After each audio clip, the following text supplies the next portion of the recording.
If you think back to the time spent in the hallowed halls of your college, you probably remember cramming for that final paper, playing frisbee on the quad, eating your weight in ramen noodles. Sound familiar? That was me, yeah. But there are some students on campus that have to worry about where their next meal's coming from. And that's why some universities are working to supply fresh food to students through community gardens. We love this, including our local Point Park. Joining us right now is the university's Community Engagement Department Chair. We have Dr. Heather Starr Fiedler here with us.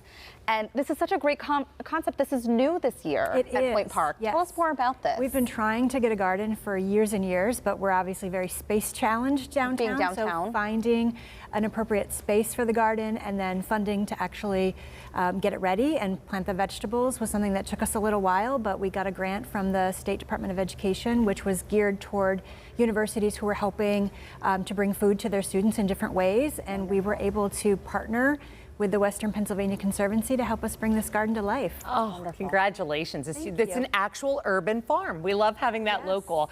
Now, I feel like when it comes to just kind of branching off the ramen noodles comment, I feel like when we talk about college students, food insecurity doesn't always come top of mind. How prevalent is this? It doesn't, but it actually is way more prevalent than you would imagine. So about 25 to 30% of college students nationally are food insecure, which is more than double the rate of regular households.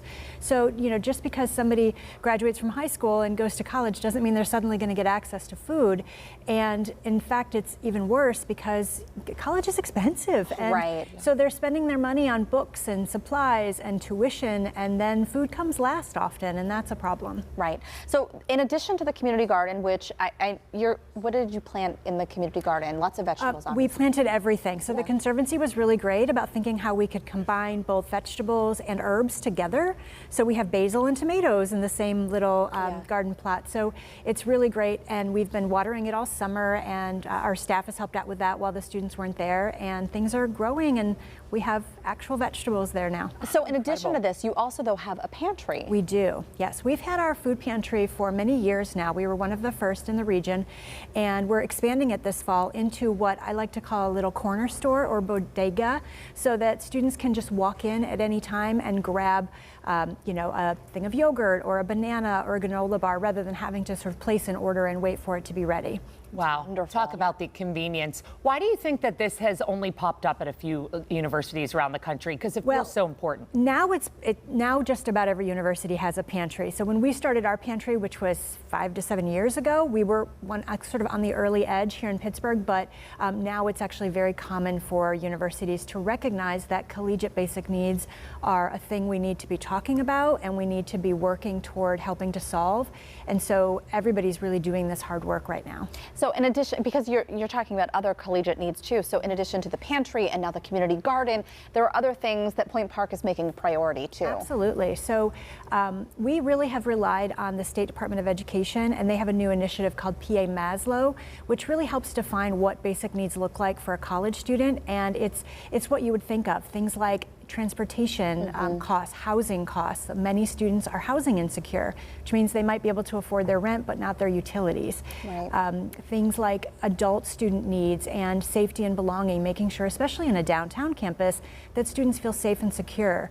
So all of these needs combine together, and I think another big one that we don't often think about is mental health. Yeah. And they're all so closely tied together. When you're not eating, you're stressed, and stress leads to a mental health crisis. And so we really need to kind of think about these things collectively as a way to help get our students in a place where they can learn. Absolutely. We've done a lot of work in past projects through my radio station with the food bank, and food insecurity, every single time I speak about it, it's amazing how out of control people can feel whenever that could happen. And when you're trying to go to college and learn as well, I cannot even imagine. You guys are doing the Lord's work, but what is the State of Education or the Department of Education doing to kind of supplement the things you are? Yeah, they've been wonderful. So the PA Maslow initiative is a great framework for us to think about how we do this work and what sort of those buckets are that we need to focus on. And then they're providing things like toolkits and funding. So they have grants. The grant that I got for the garden and the pantry this year was from the State Department of Education. So they're providing us money and resources and lots of educational opportunities for us all to learn how we can do this work better. It's wonderful. I think a lot of students are going to benefit from this. Thank you for coming on and talking to us a little bit more. Amazing. And I know parents out there also appreciate everything you're doing. Very much so. If you'd like to learn more about the Pioneer Community Garden, we're going to have more information on our website, kdka.com/talkpittsburgh.